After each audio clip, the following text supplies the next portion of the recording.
sort of cutting out. So I'm just loading it from the load screen. It says waiting for the server. Got Cabal vision going on there. Load of wizards. Right. And then when we enter, it says press enter. You sort of have to double click, press enter. Don't know why. What do you press enter? I can never quite remember. There we go. Press enter. Here we go.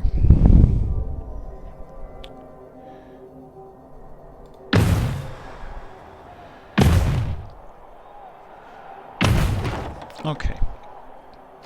And here's Jim and Bob. So, but a little bit of similar talking to last time, but this time hopefully it won't cut out in terms of pictures. Right. So here we are. There's no lobby at the moment. There's no chat lobby, which is a little bit of a blow.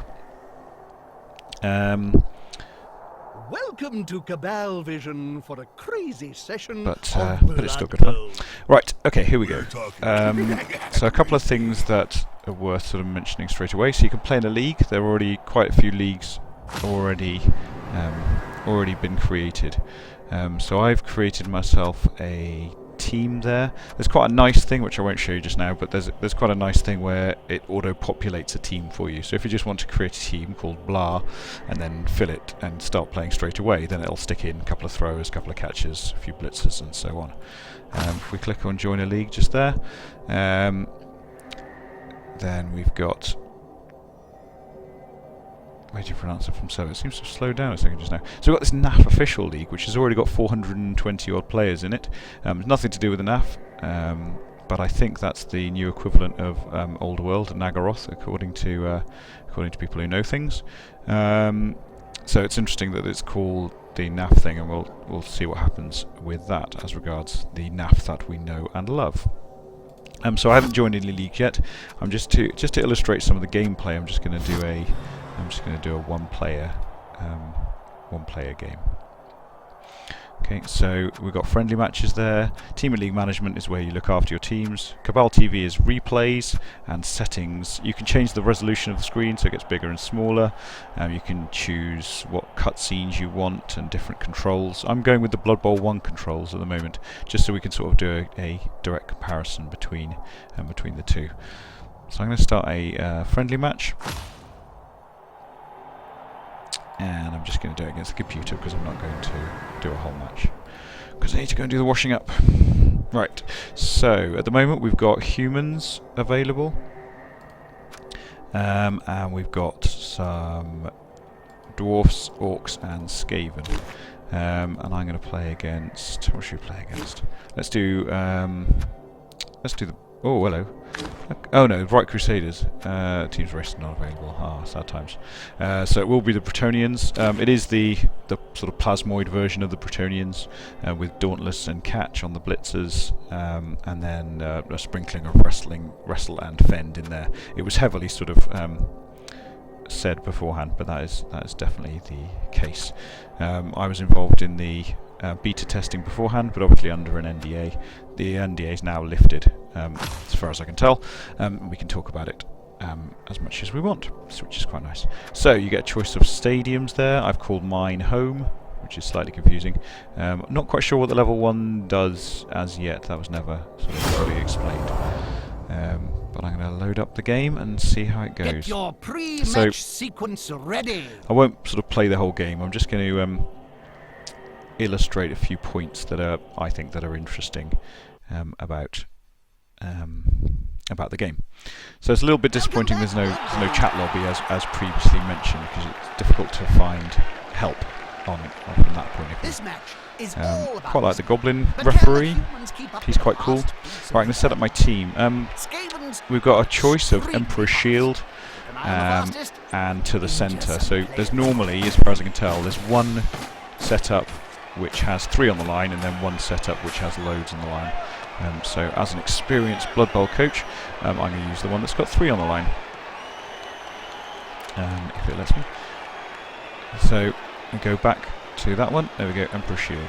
Right, I'm going to go to that, but I'm going to change it a little bit to illustrate that I can. So I am yeah, I'm in defence, so I'm kicking the ball, so he's going to whack me in a minute. So Emperor Shield obviously has got these chaps on the line there, no one ever does that. So I'm going to move him, Mr. Blitzerman, I'm just going to move him into the middle. So it doesn't let me click him, so I'm just going to choose him. It's really not letting me choose him, is it? Let's move over there. There we go. Right, now I'm going to be able to choose him. Yep, and nope, failing to choose him. Let's double click him. There we go, it's got a little red circle on that I've chosen him. And he's going to run over to the middle now. Any second now. So I've clicked on him to choose him, and then he's going to run over to the middle like that. There he goes. And then I'm going to go over to the other side and pick on this guy who's in a silly position as well. Double click on him, and then right click over to there, and right click to confirm, and he's going to run as well. Now while I've got these guys selected, I've got 45 seconds left until we kick off.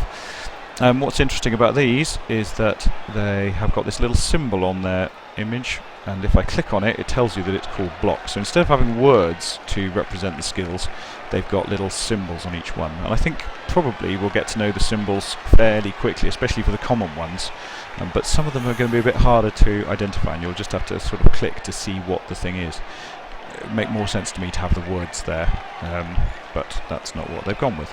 The heavily mooted one was the Catcher, you can see there, who's got arm value 8, so that is a change from the competition rules pack, and again that was heavily sort of advertised beforehand.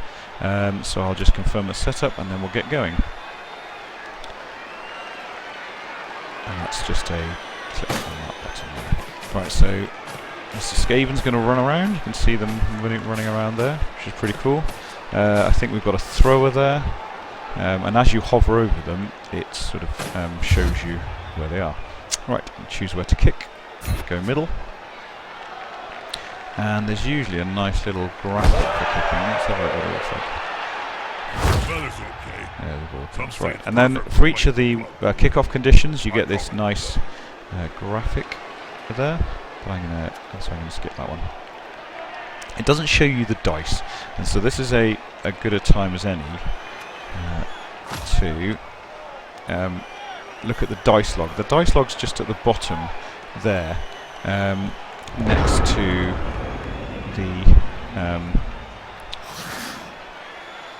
next to the options buttons down the bottom. It's not catching my. Is it capturing my mouse? No, it's not capturing my mouse very well. It's not capturing anything now. Is it?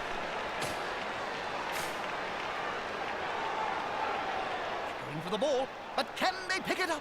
Sorry about that. Oh no, it is capturing stuff. Okay, that's fine. It's just a bit jerky for some reason.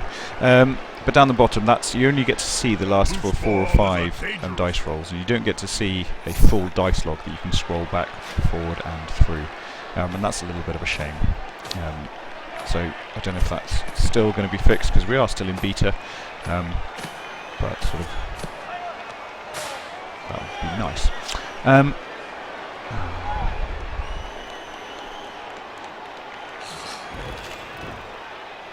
We're not receiving enough video to maintain smooth streaming, and so there's a bit of buffering going on. So I think I'm going to stop the stream there. I need to figure out what the problem is here.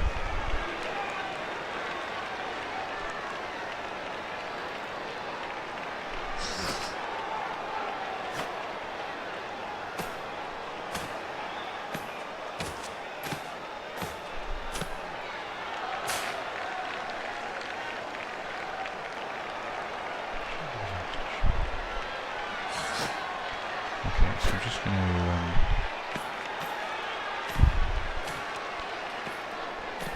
to settings. Ah, good. He's got the ball. It's always embarrassing when they fumble that bit.